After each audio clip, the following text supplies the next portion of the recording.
सुबह की ताजी हवा में एक हल्की सी मिठास थी। गांव के बाहर बने सब्जी मंडी में रोज की तरह हलचल शुरू हो चुकी थी। आवाजें, मोल भाव, ठेले खींचते मजदूर, सब कुछ सामान्य लग रहा था। लेकिन उसी सामान्य भीड़ में आज कोई खास शख्स मौजूद थी, जिसका वहां होना बेहद असामान्य था।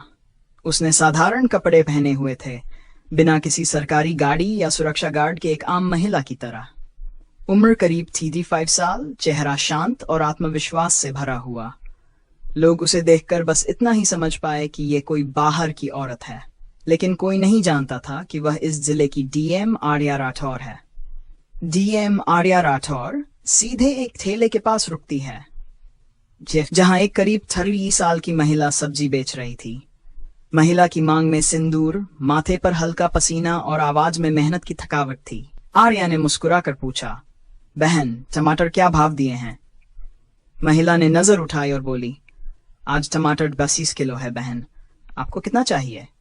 तभी एक नन्हा बच्चा जो स्कूल यूनिफॉर्म में था दौड़ता हुआ आया और उस औरत से बोला, मम्मा, मुझे स्कूल छोड़ दो ना, देर हो रही है।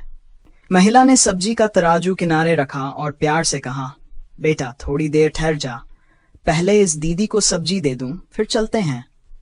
बच्चा जिद करने लगा। ये सब देखकर डीएम आर्या का दिल पिघल गया। उन्होंने कहा, बहन, आप बच्चे को स्कूल छोड़ आए, तब तक मैं आपके ठेले पर खड़ी हो जाती हूँ। महिला पहले झिझकी, लेकिन आर्या के भरोसे भरे शब्दों ने उसे मना लिया। महिला बच्चे को लेकर चली गई और डीएम आर्या ठेले पर खड़ी होकर चारों ओर देखने लगी। कुछ देर बाद एक बाइक मंडी में आई। उस पर इंस्पेक्टर रंजीत यादव बैठा था। उम्र लगभग 36 साल, वर्दी के घमंड से भरा हुआ। वह सीधा ठेले पर आया और जोर से बोला, तू कब से यहाँ सब्जियां बेचने लगी? यहाँ तो एक दूसरी औरत सब्जी बेचा करती थी। आर्या ने शांत स्वर में कहा, वह अपने बच्चे को स्कूल छोड़ने गई है। तभी सब्जी बेचने वाली महिला लौट आई। इंस्पेक्टर को देखकर उसका चेहरा घबराहट से भर गया। वह सिर झुकाकर बोली, क्या चाहिए आपको इंस्पेक्टर साहब? रंजीत ने हुक्म दिया, 1 किलो टमाटर दे, 2 किलो भिंडी और 1 किलो गोभी। महिला ने जल्दी जल्दी सब्जियां तोल दी।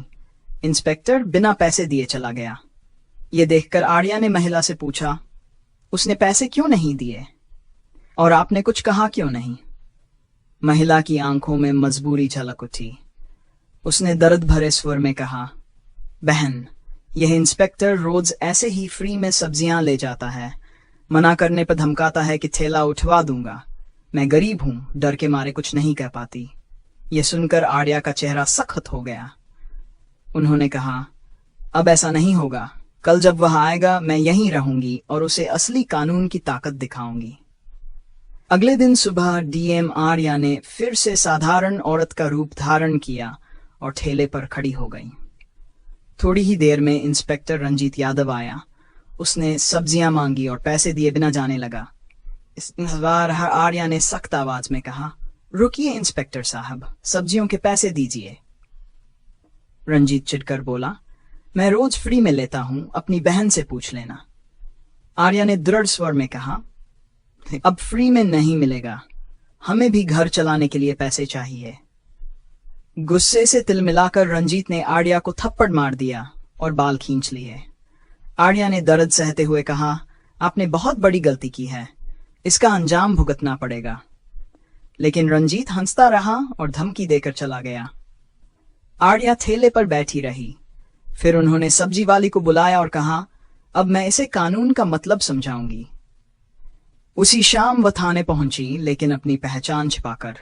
वहां एसएचओ अरविंद पाठक से मिली। जब उन्होंने रिपोर्ट दर्ज करवानी चाही तो एसएचओ ने रिश्वत की मांग की। मजबूर होकर आर्या ने पैसे दिए और कहा कि शिकायत इंस्पेक्टर रंजीत यादव के खिलाफ है। यह सुनकर एसएचओ घबरा गया और बोला, हम पुलिस वाले हैं, थोड़ा बहुत तो चलता है। आर्या को अब यकीन हो गया कि सिस्टम भीतर से सड़ चुका है। वह वहां से चुपचाप निकल गई। अगले दिन सुबह डीएम आर्या अपने असली रूप में सरकारी काफिले के साथ थाने पहुंची। वहां इंस्पेक्टर रंजीत और एसएचओ अरविंद खड़े थे। दोनों के चेहरे पीले पड़ गए। आर्या ने सख्त स्वर में कहा, मैं हूं इस जिले की डीएम आर्या राठौर। तुम दोनों वर्दी की आड़ में गरीबों को लूटते हो। ये गलती नहीं, अपराध है। आज से तुम दोनों सस्पेंड हो। अधिकारियों के आदेश पर दोनों का निलंबन कर दिया गया। दोनों अधिकारी घुटनों के बल गिरकर माफी मांगने लगे। उन्होंने वादा किया कि आगे से रिश्वत नहीं लेंगे और गरीबों का सम्मान करेंगे। आर्या ने कहा, यह पहला और आखिरी मौका है। अगर दोबारा कोई शिकायत आई तो अगली बार जेल होगी। उस दिन के बाद थाना सच में बदल गया। गरीबों की रिपोर्ट बिना पैसे के लिखी जाने लगी। पुलिस मददगार दिखने लगी। वही सब्जी वाली औरत अब मुस्कुराकर ठेला लगाती थी, क्योंकि उसे अब किसी से डरने की जरूरत नहीं थी। इस कहानी से हमें यह सीख मिलती है कि पद और रुतबा जिम्मेदारी है, दिखावा नहीं। असली लीडर वही है जो अन्याय के सामने खड़ा हो। पुलिस की वर्दी लोगों को डराने के लिए नहीं, बल्कि उन्हें भरोसा देने के लिए होती है। दोस्तों, अगर आपको यह कहानी पसंद आई हो तो इसे ज्यादा से ज्यादा शेयर करें, ताकि गरीबों की आवाज दबे नहीं बल्कि बुलंद हो।